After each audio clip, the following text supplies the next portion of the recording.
मेरे प्यारे बच्चों, सर्किल पॉइंट चैनल पर आप सबों का स्वागत है। आज हम लोग सबसे पहले आपको 9 साल की हार्दिक शुभकामनाएं बधाई देते हैं। Happy new year 2023। आप सबों का जो वर्ष 2023 है खुशियों भरा हो। आप सभी मुस्कुराते रहें, हंसते रहें और अपने सफलताओं को प्राप्त करें। यही ईश्वर से मैं कामना करता हूं कि आपने जो अपने लिए सोच रखा है, अपने भविष्य के लिए सोच रखा है, जिस नौकरी की तैयारी में आप लगे हुए हैं वो आपको जल्द से जल्द मिले, लेकिन उसके लिए आपको मेहनत करना पड़ेगा। चलिए तो हम लोग क्लास शुरुआत करते हैं।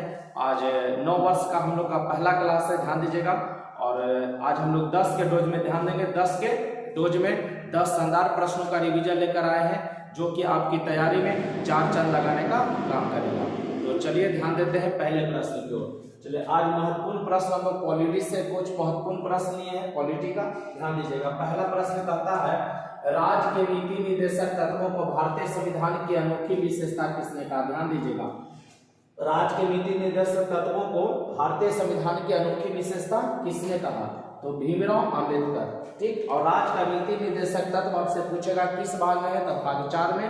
राज्य का नीति निर्देशक तत्व भाग 4 में, और अनुच्छेद है आपका 36 से लेकर 51 तक। 36 से लेकर 51 तक ध्यान दीजिएगा। अब आगे ध्यान दीजिएगा। एक कल्याणकारी राज्य की संकल्पना का समावेश भारत के संविधान के किस भाग में? भारत के संविधान के एक कल्याणकारी राज्य की संकल्पना का समावेश भारत के संविधान के किस भाग में है?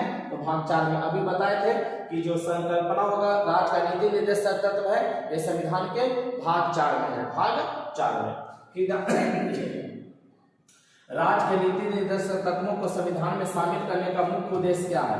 क्यों नीति निर्देशक तत्वों को संविधान में शामिल किया गया? तो उसका कारण देखेंगे क्या है। सामाजिक और आर्थिक प्रजातंत्र स्थापित करना।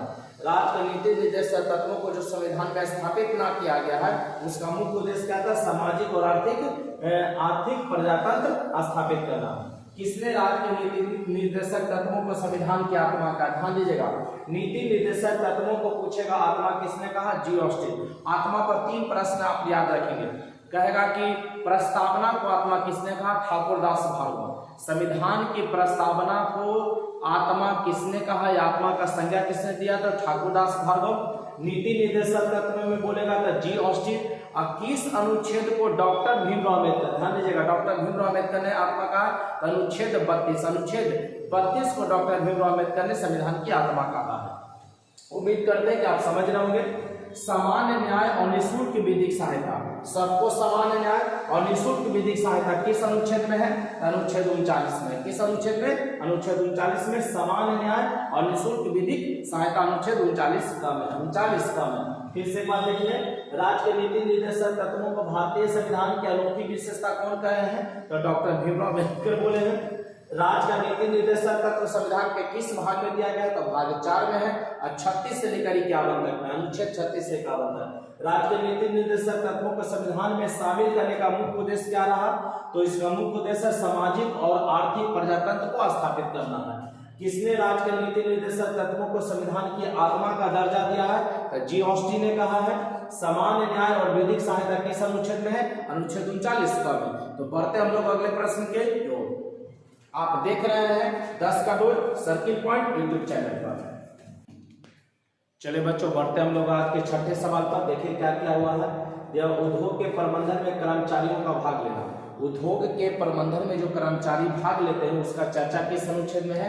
तो 43 का काम है। ध्यान दीजिएगा, जो कुछ अनुच्छेद आपको बता रहे हैं जो राज्य के नीति निर्देशक तत्व से बार बार है, तो बहुत अनुच्छेद, लेकिन जो बार बार परीक्षाओं में पूछे जाते हैं आपको उतना ही पढ़ना। रिवीजन क्लास उतना ही जितना कि एग्जाम में पूछे जाते हैं। पढ़ने के लिए बहुत सारे है, लेकिन कितना आप डाटा याद रखिएगा। जरूरी चीजों को पढ़ते हैं, बाकी अगर आप प्रैक्टिस सेट लगाइएगा तो आपका इसका जो भी प्रॉब्लम है सोल्यूशन आपका मिलते चला जाएगा। चलिए ध्यान दें, उद्योग के प्रबंधन में कर्मचारियों का भाग लेना कौन सा अनुच्छेद है? अनुच्छेद 43 का पर्यावरण, वन तथा वन्य जीवों की सुरक्षा। पर्यावरण, वन और वन्य जीवों की सुरक्षा अनुच्छेद 48 का में। अनुच्छेद 48 का में। शोषण से वयस्क बच्चों एवं वयस्कों की सुरक्षा। शोषण से बच्चों एवं वयस्कों की सुरक्षा अनुच्छेद 39 च में। अनुच्छेद 39 च, ध्यान दीजिएगा, अनुच्छेद 39 का च में है। ग्राम पंचायत का गठन अनुच्छेद 40, ग्राम पंचायत का गठन कितना, अनुच्छेद 40, ध्यान दीजिएगा। ग्राम पंचायत का गठन पूछेगा किस अनुच्छेद में, तो अनुच्छेद 40 में। अंतर्राष्ट्रीय शांति और सुरक्षा अनुच्छेद 51, अंतर्राष्ट्रीय शांति और सुरक्षा अनुच्छेद 51 कई बार एग्जाम में पूछा गया, ध्यान दीजिएगा। समान नागरिक संहिता, समान नागरिक संहिता यूनिफॉर्म सिविल कोड है ना, अनुच्छेद 44, ध्यान से याद भी रखना आसान है।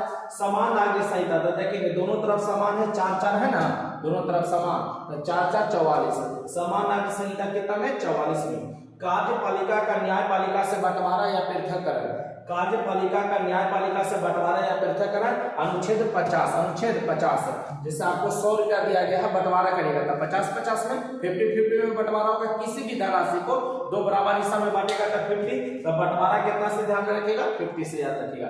चलिए एक बार इसको फिर से रिपीट कर लीजिएगा। उद्योग के प्रबंधन में कर्मचारियों का भाग लेना अनुच्छेद 43 का कहा है। पर्यावरण वन तथा वन्य जीवों की सुरक्षा अनुच्छेद 48 का काम है। शोषण से बच्चों एवं वयस्कों की सुरक्षा अनुच्छेद 39 का चरण है। ग्राम पंचायत का गठन पूछेगा तो अनुच्छेद 40 में दिया गया है। अंतर्राष्ट्रीय शांति और सुरक्षा अनुच्छेद 51 में दिया गया है। समान नागरिक संहिता अनुच्छेद 44 में दिया गया है। कार्यपालिका का न्यायपालिका से बंटवारा पूछेगा तो अनुच्छेद 50 में दिया गया। तो बच्चों 10 प्रश्नों का शानदार रिवीजन यही तक 10 के रोज में। मिलते हैं कल के वीडियो में, और फिर से एक बार फिर से आप लोगों को नए साल 2023 की हार्दिक शुभकामनाएं, बधाई। आप ईश्वर से जो चाहते हैं, आपने जो चाहा, ईश्वर आपकी मनोकामना को पूर्ण करे। इसी कामना के साथ आज का क्लास हम विराम करते हैं और मिलते हैं कल के वीडियो में। Happy new year 2023, best of luck, जय हिंद, जय भारत।